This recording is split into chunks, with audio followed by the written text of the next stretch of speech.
Hello dears, good morning. ഇന്ന് എല്ലാവരും വളരെ മടി പിടിച്ചിരിക്കുന്ന ദിവസമാണെന്നറിയാം.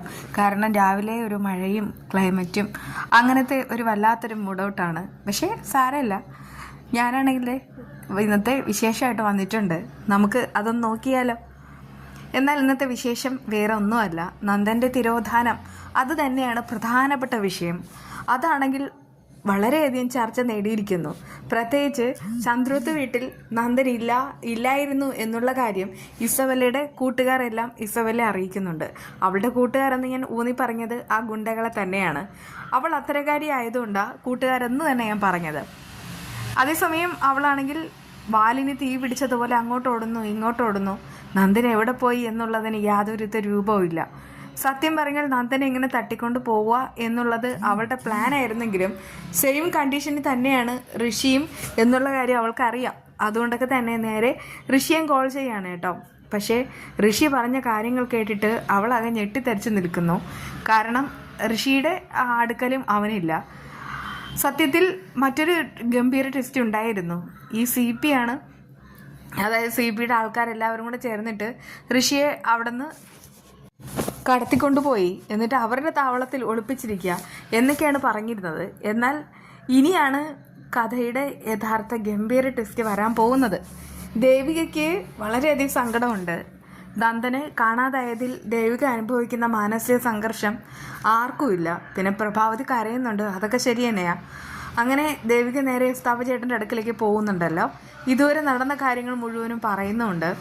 അത് കേട്ടിട്ട് അയാൾ പറയുന്നുണ്ട്, മോളെ ഒരു MLA ആണ്, എന്നിട്ടും MLA താമസിക്കുന്ന വീട്ടിൽ നിന്ന് MLAയുടെ ഭർത്താവിനെ പിടിച്ചുകൊണ്ട് പോവുക എന്ന് പറഞ്ഞാൽ അത് ചങ്കുറപ്പുള്ള ആരോ ചെയ്ത പണി തന്നെയാണ്. ഇത് നിങ്ങൾക്കിട്ട് പണിയാൻ വേണ്ടി തന്നെയാണ് അവർ ഈ കാര്യം ചെയ്തത്.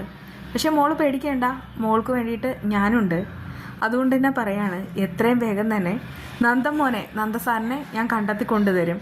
അത് കേട്ട് മുരളിയേട്ടൻ പറയുന്നുണ്ട്, എത്രയും വേഗം തന്നെ വേണം. അവൻ എന്തോ പറ്റിയിട്ടുണ്ട്. മുൻപാണെങ്കിൽ അവനും ഞാനും തമ്മിലുള്ള ഇരിപ്പ് വശം എന്താണെന്ന് ചേട്ടനും അറിയാവുന്നതല്ലേ. പക്ഷെ ഇപ്പോൾ അങ്ങനെയല്ല. അവൻ്റെ പുതിയ 2 കൂട്ടുകാരെ കിട്ടി, ആ ഇസബെല്ലയും കെവിനെയും. അതിനുശേഷമാണ് അവരിപ്പോൾ ഒരുപാട് മാറിയത്. ആ സമയത്ത് അത് കേട്ടിട്ട് എസ്താപ്പൻ ചേട്ടൻ പറയുന്നുണ്ട്, പേടിക്കേണ്ട, എൻ്റേതായ വഴിക്കെല്ലാം ഞാൻ നോക്കിക്കൊള്ളാം. ഗുണ്ടകളാണ് കൊണ്ടുപോയതെങ്കിൽ എനിക്ക് കണ്ടെത്താൻ എളുപ്പമാണ്.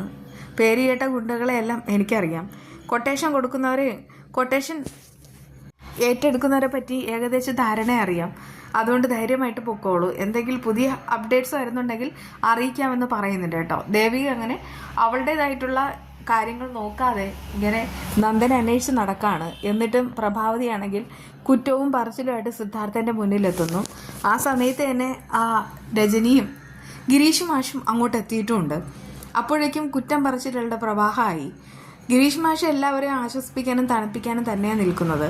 പക്ഷെ പ്രഭാവതി പൊട്ടിത്തെറിക്കാണ്. ഒരു MLAയുടെ ഭർത്താവിനെ കാണാതായിരിക്കുന്നത്, എന്നിട്ടും ഒരു വിലയില്ലേ? എന്നിട്ട് എന്തുകൊണ്ട് പോലീസർ ഇതുവരെ എൻ്റെ മോനെ കണ്ടുപിടിച്ച് കൊണ്ടുവന്നില്ല? ദേവികയ്ക്ക് എല്ലാ പഴുതും അടച്ചുകൊണ്ട് എല്ലാ സോഴ്സും ഉപയോഗിച്ചിട്ട് നന്ദനെ കണ്ടുപിടിക്കാമായിരുന്നു. പക്ഷെ അവളത് ചെയ്യുന്നില്ല. അവൾ എങ്ങോട്ട് പോയി എന്ന് പറയുന്നു, എങ്ങോട്ടാണെന്നും അറിയില്ല. രജനി പറയുന്നുണ്ട്, അവളാണെങ്കിൽ നന്ദുവിനെ രക്ഷപ്പെടുത്തും എന്ന് വിചാരിച്ചിട്ട് അമ്മയും അച്ഛനും ഇരിക്കേണ്ട. ഇതെന്തോ ഒരു വലിയ ട്രാപ്പാണ്. ഇനി ഇതിൻ്റെ പിന്നിൽ അവളായിരിക്കുമെന്നും സംശയമുണ്ട്. സത്യത്തിൽ ഈ രജനിക്കിട്ട് 2 പൊട്ടിക്കാൻ നമ്മുടെ എല്ലാവരുടെയും കൈ ധരിക്കുന്നുണ്ട്. അതുപോലെ തന്നെയാണ് സിദ്ധാർത്ഥൻ്റെയും. പക്ഷേ ഗിരീഷിനെ ഓർത്ത് മാത്രം മിണ്ടാതിരിക്കുന്നു, അത്രയേ ഉള്ളൂ. അപ്പോഴേക്കും ഗിരീഷ് പറയുന്നുണ്ട്, നമുക്ക് നോക്കാം. ദേവിക അങ്ങനെ പോയിട്ടുണ്ടെങ്കിൽ അത് നന്ദൻ്റെ തിരോധാനവുമായി ബന്ധപ്പെട്ട് അന്വേഷണം നടത്താൻ തന്നെയായിരിക്കുമെന്ന്. എന്നാൽ CP ആണെങ്കിൽ ഈ നന്ദനെ കൊണ്ടുപോയ സ്ഥലത്തേക്ക് പോവാണ് കേട്ടോ. അവിടെ പോകുന്ന സമയത്താണ് ഞെട്ടിക്കുന്ന കാര്യം അറിയുന്നത്. നന്ദൻ അവിടെയും ഇല്ല, ഇസബെല്ലയുടെ ആൾക്കാരുടെ അടുക്കലും ഇല്ല, CPയുടെ ആൾക്കാരുടെ അടുക്കലും നന്ദനില്ല. പക്ഷെ ഈ ഒരു കാര്യം സൈക്കോ ആയ ഋഷിയുടെ മുന്നിൽ എങ്ങനെ അവതരിപ്പിക്കും എന്നോർത്തിട്ട് അയാൾ മുട്ടുപറിച്ച് നിൽക്കുകയാണ്. ഇടയ്ക്കാണെങ്കിൽ ഋഷി വിളിക്കുന്നുണ്ടെങ്കിൽ കിട്ടുന്നില്ല. കാട്ടിനുള്ളിലാണ് ആ ഒരു താവളം, അതുകൊണ്ടൊക്കെ റേഞ്ച് ഇല്ലാതായിരിക്കും എന്നൊക്കെ ഇങ്ങനെ ഓർത്തിട്ടാണ് ഋഷി നിൽക്കുന്നത്. എന്നാൽ CP ആണെങ്കിൽ വീട്ടിലേക്ക് മടങ്ങി വരുന്നുണ്ട്. നന്ദനെ കണ്ടോ, എന്തായി, നന്ദനെ കൊണ്ടുവന്നോ എന്നൊക്കെ ഇങ്ങനെ ചോദിക്കുന്നുമുണ്ട്. മോനെ, എനിക്കൊരു ഞെട്ടിക്കുന്ന കാര്യം പറയാനുണ്ട്. നീയാണെങ്കിൽ അത് ശ്രദ്ധയോടുകൂടെ കേൾക്കണം, വയലൻ്റ് ആകരുത്. ഞാൻ പോയ സമയത്ത് അവിടെ നന്ദനില്ല. നന്ദനെ അവിടെ നിന്ന് ആരോ മാറ്റിയിരിക്കുന്നു. അപ്പോഴേക്കും ഋഷി അയാളുടെ ഷർട്ടിൽ കുത്തിപ്പിടിക്കുകയാണ്. ഡോ, താൻ എന്തൊക്കെയാണ് പറയുന്നത്? എന്ത് ചതിയാണോ നടന്നത്? എന്നെ പറ്റിക്കാൻ നോക്കാണോ? അല്ല മോനെ, ഞാൻ പറയുന്നത് വിശ്വസിക്കേ. ഞാൻ മോനോടൊപ്പം നിൽക്കുന്ന ആളാണ്. അതുകൊണ്ടൊക്കെ പറയാണ്, ഞാനായിട്ട് മോനെ ചതിക്കില്ല. നന്ദൻ അവിടെ നിന്നും പോയി. അത് കേട്ട് ഋഷിയുടെ രക്തം തിളയ്ക്കാണ്. അവൻ പറയുന്നുണ്ട്, ഇനി ഇതിൻ്റെ പിന്നിൽ ഇസബെല്ല ആയിരിക്കുമോ? അതൊന്നും എനിക്കറിയില്ല. ഇസബെല്ല കുറച്ചു നേരം മുൻപ് വിളിച്ചതും നന്ദനെ കാണാനില്ല എന്ന് പറഞ്ഞിട്ട് പരാതിപ്പെട്ട കാര്യങ്ങളെല്ലാം CPയോടായി ഋഷി അറിയിക്കുന്നുണ്ട്. ആ സമയത്ത് അയാൾ പറയുന്നുണ്ട്, അങ്ങനെ അവളാണ് കൊണ്ടുപോയതെങ്കിൽ പിന്നെ അവൾ വിളിക്കേണ്ട കാര്യമൊന്നുമില്ലല്ലോ. ഇതെന്തോ ഒരു കുഴപ്പം പറ്റിയിട്ടുണ്ട്, എവിടെയോ എന്തോ പിഴച്ചു.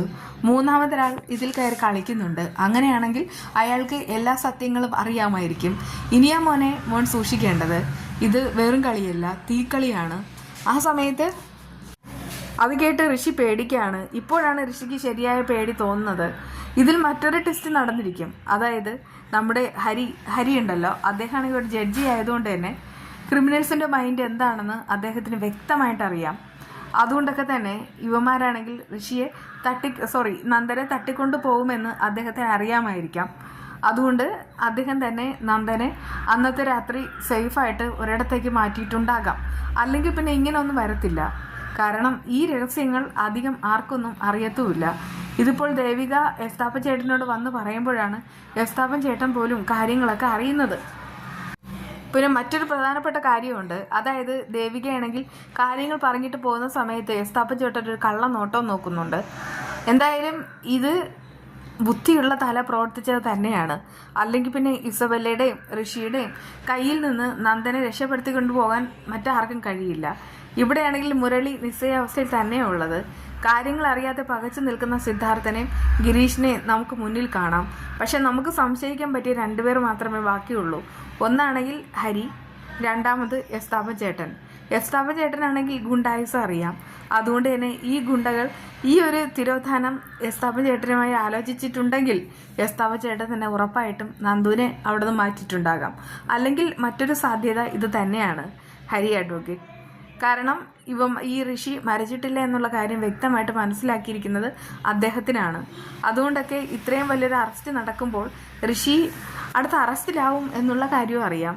അതുകൊണ്ട് ഋഷി ഒരു ഗെയിം കളിക്കുന്നതിന് മുൻപ് തന്നെ അദ്ദേഹം കളിച്ചതാകും. എങ്കിൽ അടിപൊളിയാണ്, കിടിലം. ഇനി നടക്കാൻ പോകുന്നത് ഗംഭീര ട്വിസ്റ്റുകളുടെ ട്വിസ്റ്റാണ്. ഇവിടെയാണെങ്കിൽ ശക്തരായിട്ടുള്ള രണ്ടുപേർ ഇറങ്ങിക്കഴിഞ്ഞു. ഒന്ന് എസ്താപ്പൻ ചേട്ടൻ, രണ്ടാമത് ഹരി ജഡ്ജി. ഇവിടെ ജയിക്കാൻ പോകുന്നത് സത്യമാണ്, നന്ദൻ എന്നുള്ള സത്യം. തോൽക്കാൻ പോകുന്നത് ഋഷിയും. എന്തായാലും ഇപ്പോൾ ഋഷിക്കും ഇസബെല്ലയ്ക്കും കെവിനെല്ലാം കോൾ തന്നെയാണ്.